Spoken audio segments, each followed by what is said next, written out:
चुड़ैल लोक में एक तोतली चुड़ैल सोना रहती थी। सोना अपने माता पिता माया और भोलू के साथ रहती थी।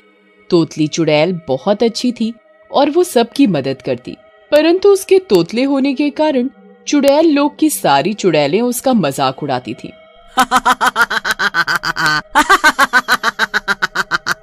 सोना चुड़ैल एक बहुत गरीब परिवार से थी। सोना चुड़ैल का परिवार बहुत मुश्किल से चुड़ैल लोक में गुजारा करते थे। सोना चुड़ैल के पास बहुत सारी बकरियां थीं। वो उन्हें चराने के लिए रोज सुबह शाम लेकर जाती थी।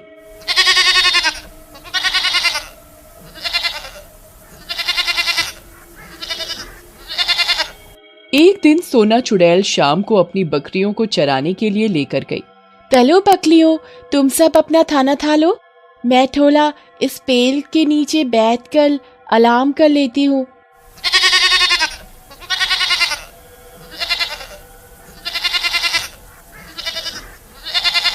सोना ये बात बोलकर एक पेड़ के नीचे बैठकर आराम करने लग जाती है और उसकी बकरियां खुद ही घास चर रही होती हैं। सोना आराम कर ही रही होती है, तभी उसके पास पेड़ के ऊपर से एक बहुत सुंदर सी ड्रेस आकर गिरती है। अरे ये क्या हुआ? पेड़ के ऊपर से मेरे ऊपर ये ड्रेस किसने खेली? सोना जोर जोर से चिल्लाती है। कौन है किसने मेरे ऊपर ये ड्रेस डेली? सोना के बहुत चिल्लाने के बाद भी कोई पेड़ से बाहर नहीं निकल कर आता। क्यों ना मैं इस ड्रेस तो घर ले जाऊं? अब तो घर जाकर चुड़ैल माँ ही बताएंगी कि इसका क्या करना है। सोना चुड़ैल अपनी बकरियों को चारा के उस ड्रेस के साथ अपने घर चली जाती है। वो घर जाकर अपनी माँ को सारी घटना बताती है। माँ, मैं पेड़ के नीचे बैठकर आराम कर रही थी, तभी ये ड्रेस मेरे ऊपर आकर गिर गई। कोई नहीं बेटा, तुम चिंता मत करो, हम कल चुड़ैल रानी के पास चलेंगे और उन्हें ये ड्रेस दे देंगे। ये ड्रेस जिसकी भी होगी वो इसे उस तक जरूर पहुंचा देगी। मुझे अपनी गुरु माँ चुड़ैल पर पूरा विश्वास है। अगले ही दिन माया अपनी बेटी सोनू के साथ चुड़ैल रानी के पास जाते हैं। गुरु माँ, मेरी बेटी सोनू कल शाम बकरियों को चराने के लिए गई थी, तब वो एक पेड़ के नीचे बैठ गई, तभी उसके ऊपर ये ड्रेस आकर गिर गई। बिल्कुल सही बोल रही है मेरी माँ। गुरु माँ, कल रात मेरे साथ ऐसा ही हुआ। गुरु, हम तो ठहरे एक गरीब परिवार से, अपनी बकरियों का पालन पोषण कर उनका दूध सब चुड़ैलों को बेचकर ही अपना गुजारा बहुत मुश्किल से कर पाते हैं। भला इतनी महंगी ड्रेस का हम क्या करेंगे? और ये ड्रेस ना ही हमने अपने पैसों की खरीदी। गुरु माँ, ये ड्रेस जिसकी भी हो आप उसको लौटा देना। अरे, ये ड्रेस मेरी ही थी, मैंने ही पटल लोक में ये ड्रेस एक दर्जी को दी थी। वो लौटाने ही आ रहा होगा कि ये ड्रेस बीच रास्ते में सोनू के ऊपर गिर गई। अरे, ये तो बहुत अच्छी बात है गुरु माँ कि आपकी इतनी महंगी और सुंदर ड्रेस खोई नहीं और सोनू के ऊपर ही आकर गिरी। हाँ माया, तुमने बिल्कुल सही कहा, ये ड्रेस कोई साधारण ड्रेस नहीं है, ये विश पूरी करने वाली ड्रेस है। अरे वाह गुरु माँ, ये ड्रेस तो मुझे पहले ही इतनी सुंदर लगी थी, अब आपने इसकी खूबी बता दी तो मुझे ये ड्रेस और भी सुंदर लग रही है। पर मैं माया तुम्हारी ईमानदारी से बहुत खुश हुई हूँ। मुझे नहीं पता था कि मेरे चुड़ैल लोक में इतनी ईमानदार चुड़ैल भी अभी मौजूद हैं। अरे गुरु माँ, आप कैसी बातें कर रहे हो? हम भला ये ड्रेस वापस क्यों नहीं करते? चुड़ैल रानी माया और उसकी बेटी सोनू की ईमानदारी से बहुत प्रसन्न हो जाती हैं और वो जादुई ड्रेस माया को ही दे देती हैं। ये लो माया, ये ड्रेस तुम ही रख लो। मैं तुम्हारी ईमानदारी से बहुत खुश हुई हूँ। मैं चाहती हूँ कि ये ड्रेस अब तुम ही रखो। तुम इस ड्रेस से जो भी विश मांगोगे, ये ड्रेस तुम्हारी वही विश पूरी कर देगी। बस तुम ये याद रखना कि ये ड्रेस पूरे एक दिन में एक ही विश पूरी करती है, इसलिए तुम बहुत सोच समझकर इससे विश मांगना। माया और सोनू चुड़ैल रानी की ये बात सुनकर बहुत खुश हो जाते हैं। जी चुड़ैल माँ, हम याद रखेंगे। और हाँ, तुम इस ड्रेस की शक्तियों का गलत इस्तेमाल मत करना, नहीं तो ये ड्रेस खुद ब खुद तुम्हारे पास से गायब हो जाएगी। ठीक है चुड़ैल माँ, हम इसकी शक्तियों का गलत इस्तेमाल नहीं करेंगे। चुड़ैल रानी माया को वो जादुई ड्रेस उसके हाथ में थमा देती है और ड्रेस लेकर माया और सोनू खुशी खुशी अपने घर चले जाते हैं। घर जाकर सोनू अपनी चुड़ैल माँ माया से बात करते हुए, अरे माँ, आज तो हमारे लिए बहुत खुशी का दिन है। हम अब दो ताहे अपने मन की बात इस ड्रेस से बोलकर पूरी। हाँ बेटा, तुम बिल्कुल सही कह रही हो, पर तुम्हें याद है ना चुड़ैल रानी ने क्या कहा था? इस ड्रेस का हमें कुछ भी गलत इस्तेमाल नहीं करना, नहीं तो हम इस ड्रेस से हाथ धो बैठेंगे। जी माँ, मुझे तब याद है, मैं तुझ भी ऐसा नहीं तलूंगी कि हम इस ड्रेस से हाथ धो बैठे। ये की ना समझदारों वाली बात मेरी चुड़ैल बेटी ने। माँ, इस ड्रेस दी तुची में आज हम पार्टी करेंगे।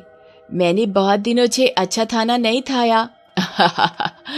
ठीक है बेटा, आज तुम्हारी ही पहली विश पूरी की जाएगी। आने दो शाम को तुम्हारे भूत पापा को, फिर हम तीनों मिलकर रात का भोजन करेंगे। शाम को तोतली चुड़ैल सोनू के पापा भोला काम से लौटकर घर पर आते हैं। अरे माया, मैं आज बहुत थक गया हूँ। आज मैंने बहुत सारा काम किया है। तुम जल्दी से जो भी रूखा सूखा बना है वो सब लगा दो। मुझे बहुत जोरों की भूख लगी है। अजी, आप रूखा सूखा खाना क्यों खाएंगे? आज तो आपको मनचाहा भोजन मिलेगा। चुड़ैल माया उसके पति भोला भूत और बेटी सोनू चुड़ैल के लिए ड्रेस से बोलकर तरह तरह के व्यंजन मंगवाती है। अजी, ये लो खाना। भोला खाना देखकर हैरान हो जाता है। वो देखता है खाने में तो बटर चिकन, कलेगी, खून का सूप और तरह तरह के व्यंजन थे। अरे, आज इतना सब खाना कैसे बना? घर में तो कुछ खाने के लिए इतना सामान मैं लाया ही नहीं था।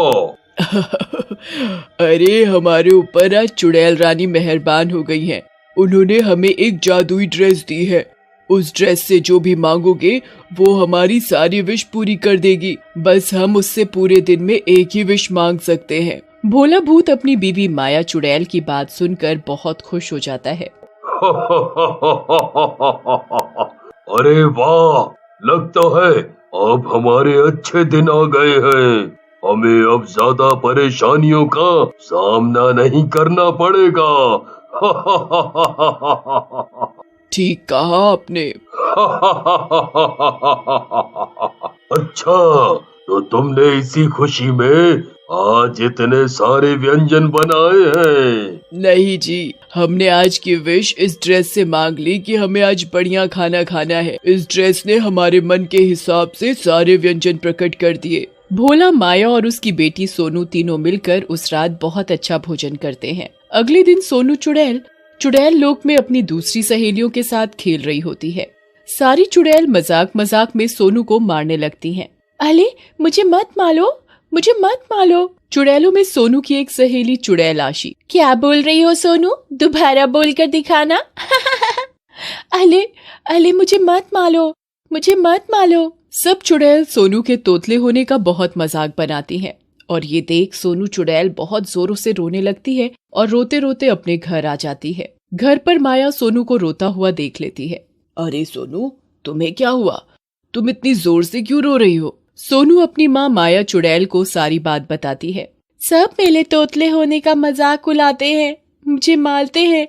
मुझे आज आशी ने बहुत मारा और मेरा मजाक भी बनाया।